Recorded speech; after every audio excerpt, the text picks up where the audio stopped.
आ गए मेरी मौत का तमाशा देखने। अब मुझे लटका देंगे, जुबान ऐसी बाहर आएगी, आंखें बाहर आएगी, थोड़ी देर लटकता रहूंगा, फिर ये मेरा भाई मुझे नीचे उतारेगा, फिर आप चर्चा करते घर चले जाओगे, खाना खाओगे, सो जाओगे। कुछ नहीं, तुम्हारी जिंदगी में कोई फर्क पड़ने वाला नहीं।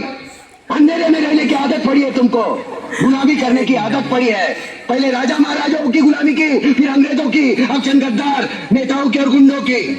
धर्म के नाम पर ये तुम्हें बहकाते हैं, तुम एक दूसरे के गले काट रहे हो। काटो काटो। ऊपर वाला भी ऊपर से देखता होगा तो उसे शर्म आती होगी, सोचता होगा मैंने सबसे खूबसूरत चीज बनाई थी, इंसान।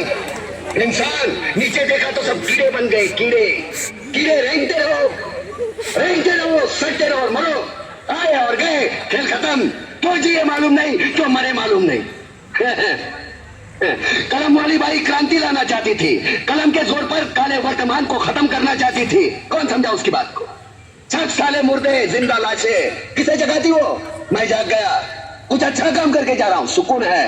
लेकिन ध्यान में रखना, तुम्हारी ये खामोशी कल तुम्हारे बच्चों के लिए रोना बन जाएगी। ये कानून वाले, वर्दी वाले नेता, इन्होंने अपना ईमान बेच दिया। एक दूसरे को जलाते वक्त तुम्हारा ईमान कहाँ गया था? भाड़ में।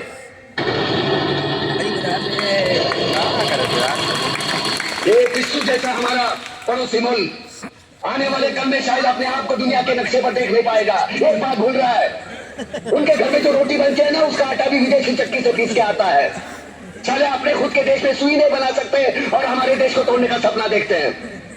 वो ये सपना देख सकते हैं क्योंकि उन्हें मालूम है ये मुर्दों का देश है। वतन के लिए किसी को कोई हमदर्दी नहीं है।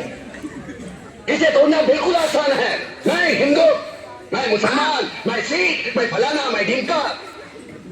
एक लाठी को तो कोई भी तोड़ सकता है, लेकिन लाठी के भाले को तोड़ना मुश्किल है। मैंने बचपन में पढ़ा था, स्कूल में, तीसरी में। मैं क्यों समझा रहा हूं तुमको? क्यों समझा रहा हूं? पागल हूं मैं? भूसा भरा पड़ा है मेरे दिमाग में। क्यों बातें कर रहा हूं इन पत्थरों से? हंसो हंसो, खुशियां मनाओ। क्रांति की रात और एक और कुत्ते की मौत मरने जा रहा है, कल कोई और मरेगा, हमें क्या? हम इसी तरह जीते रहेंगे, है ना? जियो भाई जियो, जैसे चाहिए वैसे जियो। मैं हिजड़े की जिंदगी जीना नहीं चाहता। ए लाचा चल।